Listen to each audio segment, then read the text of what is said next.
Station డిజైన్ల కోసం అటు సంస్థ నుంచి ఎక్స్‌ప్రెషన్ ఆఫ్ ఇంట్రెస్ట్ ఆహ్వానానికి కూడా ఒక ఆహ్వానం పలికిందని చెప్పొచ్చు.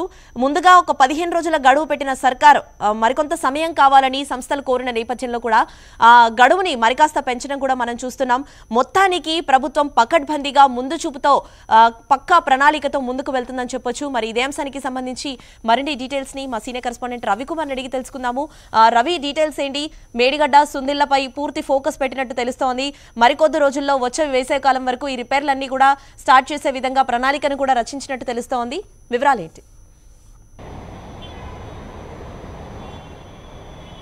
శ్రీవిద్య, నిన్న మొన్నటి వరకు చూసాం. ముఖ్యంగా కాళేశ్వరంలో తలెత్తినటువంటి లోపాలపై ఇటు అధికార కాంగ్రెస్, ప్రతిపక్ష బీఆర్ఎస్ పార్టీ మధ్య మాటల యుద్ధం కొనసాగింది. ముఖ్యంగా అసెంబ్లీలో కూడా చర్చ పెట్టిన తర్వాత ఈ అంశాన్ని సిబిఐకి అప్పగించినటువంటి ప్రభుత్వం ఇక పూర్తి స్థాయిలో మేడిగడ్డలో తలెత్తినటువంటి లోపాలను సరిదిద్దే దిశగా అడుగులు వేస్తున్నటువంటి పరిస్థితి. వీటితో పాటు మేడిగడ్డలో 7th బ్లాక్తో పాటు అన్నారం సుందిళ్లలో తలెత్తినటువంటి లోపాలను కూడా సరిదిద్దాలని చెప్పేసి కూడా ప్రభుత్వం భావిస్తుంది. ముఖ్యంగా ఇందుకోసం టెండర్లను కాల్ఫర్ చేసింది. గత 1వ తేదీన టెండర్లను ఆహ్వానించినటువంటి నేపథ్యంలో దేశవ్యాప్తంగా పేరొందినటువంటి కంపెనీలు కూడా ఈ బిడ్లలో పార్టిసిపేట్ చేస్తున్నటువంటి పరిస్థితి ఉన్నది. సో మొత్తానికి ఐఐటి ఖరగ్పూర్, ఐఐటి మద్రాస్, అంతేకాకుండా ఐఐటి రూర్కీతో పాటు నిపాన్ సంస్థ, అంతేకాకుండా విదేశాలకు సంబంధించినటువంటి మరో 2 సంస్థలు ఈ బిడ్లో పార్టిసిపేట్ చేస్తున్నట్టు తెలుస్తుంది. అయితే సంస్థలు మరికొంత సమయం కావాలి అని చెప్పేసి కూడా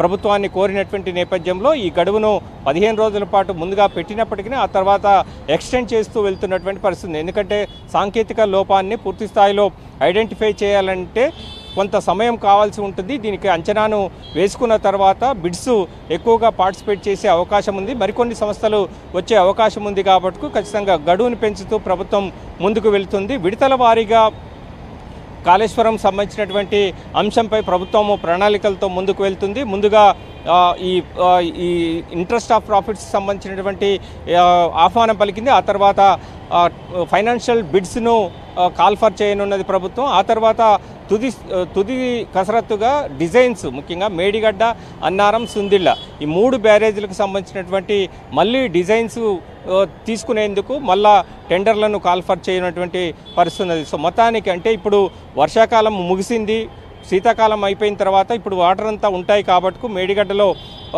టెస్టింగ్కు ఇబ్బందులు అవుతుంది కాబట్టి ఖచ్చితంగా వచ్చే వేసవి నాటికి పూర్తి స్థాయిలో గ్రావిటీ తగ్గుతుంది, గోదావరిలో నీరు తగ్గుతుంది కాబట్టి బ్యారేజీల దగ్గర వరద తగ్గుద్ది కాబట్టి ముఖ్యంగా ఈ బ్యారేజీలకు సంబంధించినటువంటి ఎనాలిసిస్ చేసుకునేందుకు వీలుగా ఉంటుంది కాబట్టి అప్పటిలోపు పూర్తి స్థాయిలో ఈ బిడ్స్ కంప్లీట్ చేసుకొని ముందుకు వెళ్ళాలని చెప్పేసి కూడా ప్రభుత్వం భావిస్తుంది. సో మొత్తానికి మేడిగడ్డలో 7th బ్లాక్లో తలెత్తినటువంటి 21వ పిల్లర్లు, 22, 23 పిల్లర్లను పూర్తిగా తొలగించాలా, లేదంటే వాటిని అట్లనే ఉంచి వేరే రిపేర్లు ఏ విధంగా చేయాలి, ముఖ్యంగా మిగతా పియర్స్కు ఇబ్బంది లేకుండా ఎలాంటి విధానంతో టెక్నికల్గా ముందుకు పోవాలన్న దానిపై కూడా ప్రభుత్వం దృష్టి సారించింది. ముఖ్యంగా అన్నారం బ్యారేజీలో కూడా బొంగలు ఏర్పడినటువంటి క్రమంలో ఆ బ్యారేజీకి ఖచ్చితంగా పెను ప్రమాదం పొంచి ఉన్నది అని చెప్పేసి కూడా ప్రభుత్వం చెప్తుంది కాబట్టి ఇందుకు సంబంధించి పూర్తిగా డిజైన్కి సంబంధించినటువంటి టెక్నికల్ అంశాలన్నింటినీ కూడా ఎగ్జామిన్ చేసిన తర్వాత ఈ 3 బ్యారేజీలకు సంబంధించినటువంటి రిపేర్లు చేపట్టాలని చెప్పేసి కూడా ప్రభుత్వం భావిస్తుంది.